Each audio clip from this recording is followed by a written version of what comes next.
aqui, porque vocês pensam que eu não vejo como são os caminhos de vocês, o que vocês planejam entre Gileade e Siquém, que aqui para nós passa a ser apenas uma figura tirada do ambiente histórico-geográfico para caracterizar um determinado espírito de inimizade. Gileade era lugar de culto, de adoração, Siquém também, mas entre Gileade e Siquém o que havia era um caminho de morte, de perigo, como existe nos ambientes da religião, os caminhos daquilo que mata a fé, mata a alegria, mata a esperança, mata a vontade de amar, de servir. Por isso a gente tem uma quantidade tão grande de gente completamente descrente. E os completamente descrentes são aqueles que cresceram na igreja. Você não encontra grandes ateus sem história cristã. Na infância, na adolescência, na juventude, na primeira juventude. 95, 97% dos ateus que eu encontro são todos crentes traumatizados, magoados com a mentira, com o engano, com a mecanicidade dos cultos, com o roubo, com o assassínio, com o ódio, com todas essas coisas perversas que são feitas e hoje fazem com que a segunda maior denominação cristã do Brasil sejam a desses chamados desigrejados.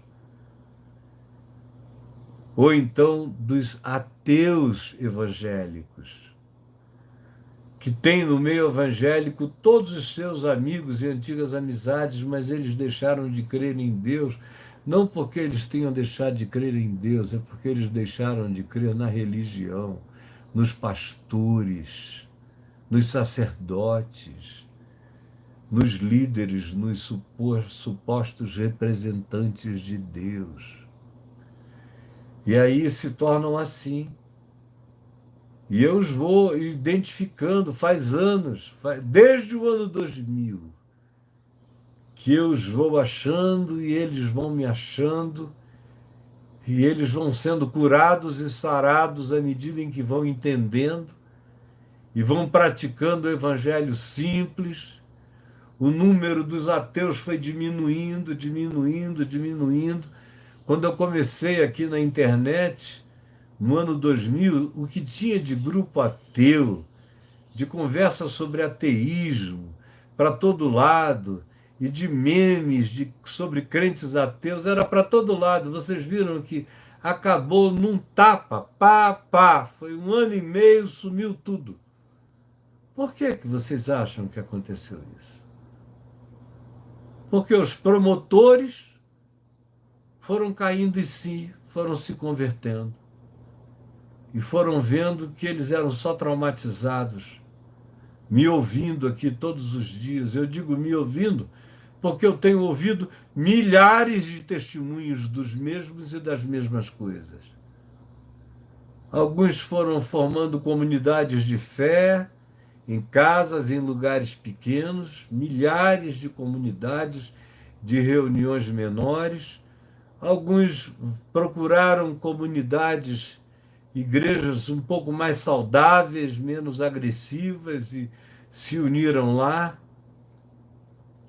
E uma quantidade enorme não consegue mais voltar para lugar nenhum, mas eles me assistem por aqui todos os dias, mandam para os amigos seus compartilhamentos, a palavra vai sendo distribuída,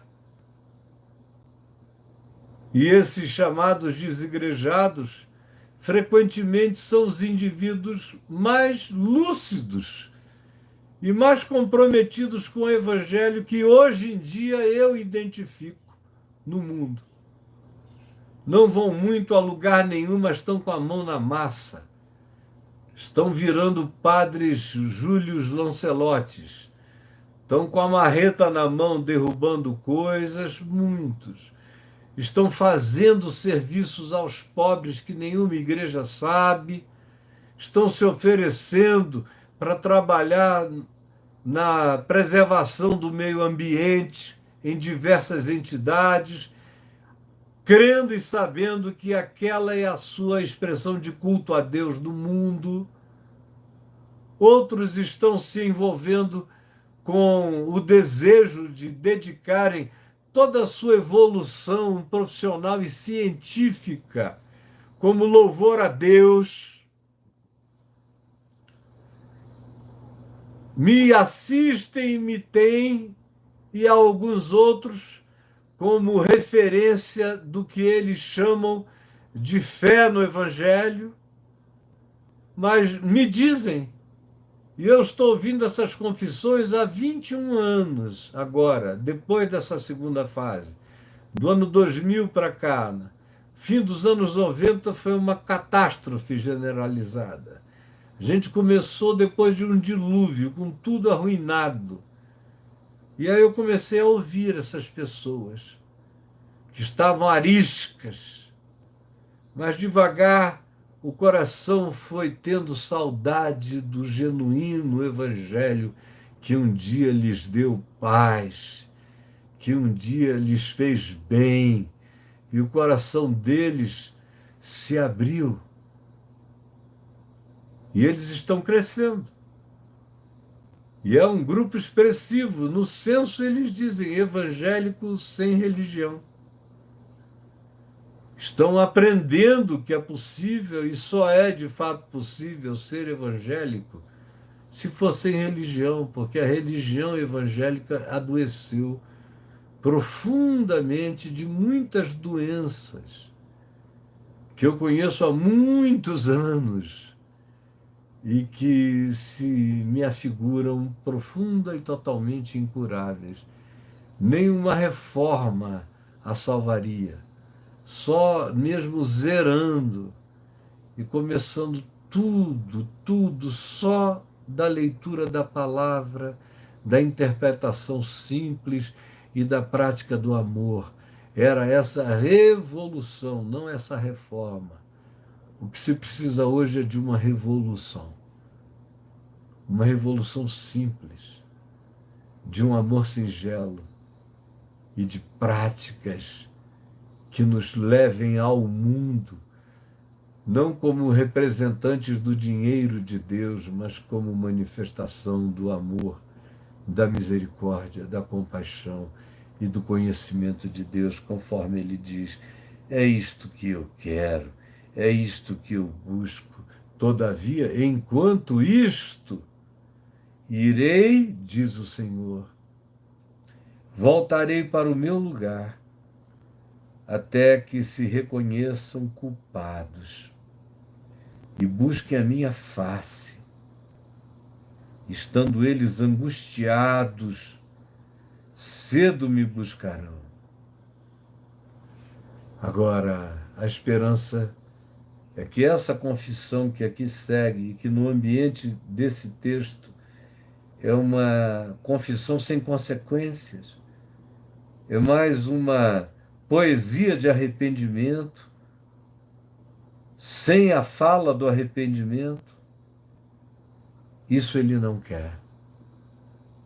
Se a gente chegar e disser tornemos para o Senhor, tornemos. Porque ele nos despedaçou, que esse seja o nosso reconhecimento. E ele nos sarará, não é obrigação divina, é só a nossa esperança.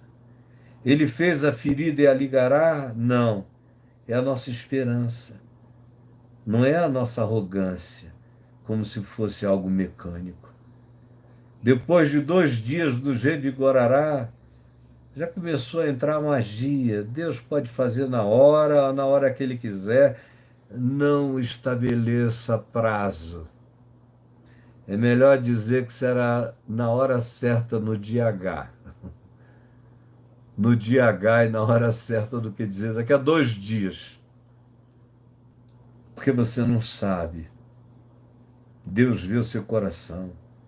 Ao terceiro dia nos levantará e viveremos para ele. Quem dera fosse assim, se assim fosse sincero. Conheçamos e prossigamos em conhecer ao Senhor, tudo certo. A sua vinda é certa, é isso mesmo. Ele se derramará como chuva serôdia regará a terra, sim. Mas aí vem Deus e diz, ai, ai, ai, o que eu vou fazer contigo, Efraim e Judá? Porque vocês já vêm me dando um script para que a minha graça realize. E a única coisa que eu estou dizendo é que misericórdia eu quero e não sacrifício. Eu estou querendo é uma vida quebrantada, que ame o próximo, que me conheça experiencialmente pela entrega, não por nenhuma forma de intrepidez ousada diante de mim, como se eu fosse estremecer com a declaração desse scriptzinho, não. Eu quero é misericórdia, eu quero é quebrantamento, eu quero é amor, eu quero é arrependimento. Porque senão, o que eu vou fazer com vocês? Eu sei o que acontece entre Gileade e Efraim. Eu sei o que os sacerdotes fazem no caminho enquanto vocês ficam com essas palavras bonitas, achando que com elas me comoverão. Eu conheço vocês, eu conheço a história desses caminhos de vocês. Por isso, eu irei e voltarei para o meu lugar, até que vocês se reconheçam culpados e busquem a minha face. Estando angustiados, me busquem de verdade, não com uma poesia velha, com um script já cansado, usado, colocado, posto diante de mim como se fosse uma poesia mágica à qual eu não consigo resistir. E não é assim, e jamais será assim. Olhem aqui, meus amigos queridos, vamos orar? Eu queria orar com vocês. E eu estou falando sério, eu estou falando muito sério, eu não brinco com o Evangelho de Deus. E não tirei os comentários aqui na esperança de que todo mundo fosse sério também aqui. Aí lá vem alguém dizendo, querendo dar cloroquina para o gado. Desculpa, meu irmão, procura outro cercadinho. Esse aqui é a palavra do Evangelho, conforme você ouviu. E se eu fosse você, eu não brincaria com isso, não. Eu nunca brinquei de Deus e nem com Deus, jamais. E eu acho feio, acho trágico. Não brinca, não. Senhor Jesus, eu falei a tua palavra. Falei a tua palavra e a interpretei. A coloquei na ordem da lógica a ser discernida. Mostrei como nem tudo que parece poético é verdadeiro, e como o que tu pedes é tão claro. Tu não pedes poesia, tu pedes compaixão, misericórdia, arrependimento, discernimento da nossa própria culpa, da nossa indiferença. Meu Deus, é muita, muita, muita indiferença. Tem compaixão, porque tem gerações inteiras morrendo na indiferença. Eles olham para as igrejas e perdem a fé. Eles observam os pastores e saem correndo.